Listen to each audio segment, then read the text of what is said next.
Kita dalam ujian kesulitan, kita mudah sekali terjebak dalam hal-hal yang syair, meratapi, itu sangat mudah untuk terjebak dalam hal seperti itu. Kemudian saya saat ini dalam keadaan diuji dengan kehilangan, Ustaz. Kemudian di saat saya belajar untuk ikhlas dengan kehilangan, saya merasa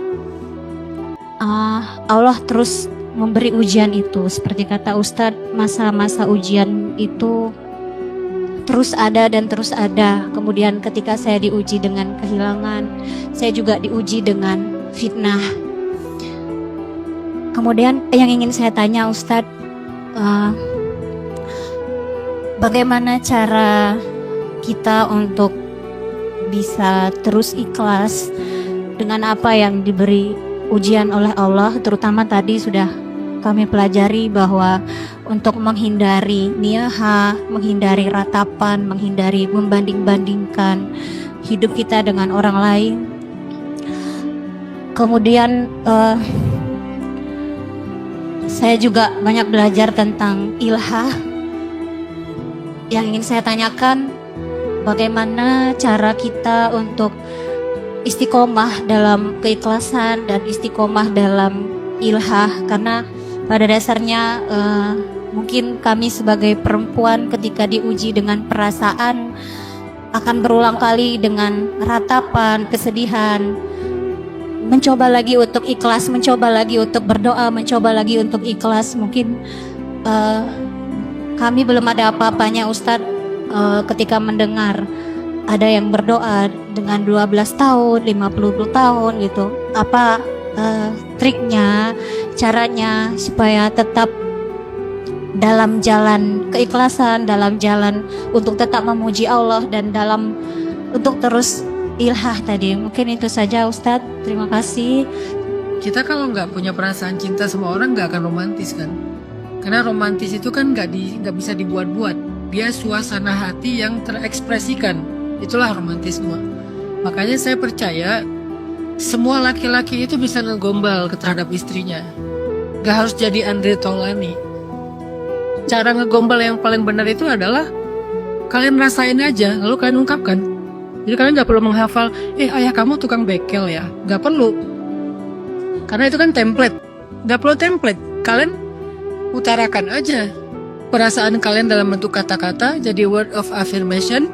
Itu udah jadi romantis. Sehingga romantis itu menurut saya adalah suasana dan keadaan orang yang sedang jatuh cinta.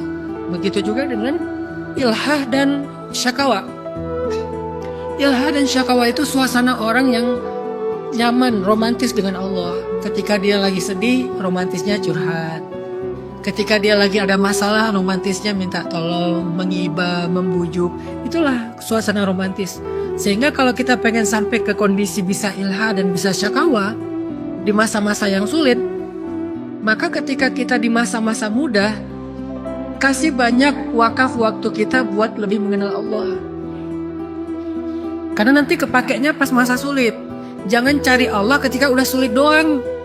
Kalian akan kayak panik gitu dan bingung karena kita lagi kehilangan arah, nyari Allah agak bingung. Bisa ketemu tapi nggak sebaik orang yang sudah mempersiapkan diri. Makanya ketika kalian belum musimnya diuji, habiskan hidup kalian untuk mengenal Allah.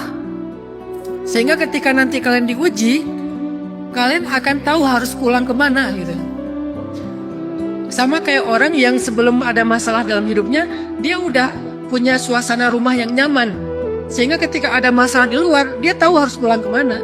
Yang jadi masalah banyak anak muda nggak punya rumah, nggak punya home, dia cuma punya house, cuma punya bangunannya, tapi nggak punya suasananya kan. Sehingga ketika dia punya masalah di luar, dia nggak tahu harus pulang kemana. Dia nggak pulang ke rumahnya karena dianggap rumah itu tidak nyaman buat dia. Teman-temannya juga lagi pada sibuk. Akhirnya dia menghabiskan waktu dengan cara negatif. Sehingga cara membentengi anak muda itu adalah sediakan rumah untuk dia pulang. Setiap kali dia punya masalah, dia akan pulang ke rumah itu. Dia akan curhat kepada ayahnya, kepada ibunya, kepada saudara, adik kakaknya. Kalau dia udah berkeluarga, kepada pasangannya. Bagi saya, tempat pulang saya selain sajadah itu adalah rumah. Kalau saya lagi viral di sosial media, saya akan banyak ngabisin waktu dengan anak-anak. Karena menatap wajah anak-anak itu adalah benar-benar dopamin, benar-benar oksitosin, benar-benar serotonin buat saya. Apalagi kalau anak lagi tidur, itu tatapan menatap anak lagi tidur itu healing banget sih. Anak-anak yang masih kecil tidur kan, kalau tidur lucu-lucu ya. Ada yang ini, ada yang apa, yang satu kayak muter kayak kipas angin. Saya liatin aja, itu tuh benar-benar healing loh. Kenapa? Karena suasana rumah kita nyaman. Sehingga ketika ada masalah di luar, saya pulang. Nah, bisa nggak pulangnya ke atas sajadah? Bagaimana cara kalian bisa pulang ke atas sajadah ketika ada masalah? Kalian harus kenal dulu siapa yang kalian hadapin di sajadah itu. Allah. Sekenal apa kalian sama Allah? Sema'rifah apa kalian sama Allah? Sehingga ketika kalian udah kenal Allah banget, pulang ke Allah itu nyaman rasanya. Kita kan gak akan nyaman pulang ke rumah yang isinya orang yang kita gak kenal. Walaupun katanya ayah, ibu, tapi kita gak kenal dia. Kita nggak akrab sama dia, semuanya sibuk sendiri-sendiri. Ketika ada masalah, nyaman nggak datang ke mereka? Nggak nyaman. Jadi teman-teman, khususnya Kak Sevi, kalau lagi ada waktu yang nikmat, yang mudah, yang nyaman, normal kayak gini, coba kasih banyak wakaf waktu untuk lebih mengenal Allah. Gimana Ustadz cara mengenal Allah? Salah satu riyadhahnya, banyakin tafakur. Tafakur itu apa sih? Memikirkan kebesaran Allah di semesta. Hebat ya Allah bisa menciptakan gunung sebesar ini. Hebat ya Allah bisa menciptakan langit seluas ini. Hebat ya, hebat ya, hebat ya. Kagum, kagum, kagum, kagum. Kekaguman itulah yang membuat kalian semakin nyaman sama Allah. Sehingga di puncaknya ketika kalian udah kagum banget sama Allah, suatu saat ketika kalian lagi diuji, kalian jadi bisa banget mengandalkan Allah karena kalian kagum sama Dia. Dia maha kuasa loh. Dia maha kaya loh, dia maha perkasa loh. Ya udah biar dia aja yang beresin masalah saya. Ya Allah tolong saya, gitu. Kalau kalian gak pernah tafakur, kalian gak kenal Allah, gimana kalian akan pulang dan merasakan ilha dan syakawa di hadapan Allah? Itu sama aja kayak kalian curhat ke seseorang yang kalian gak kenal.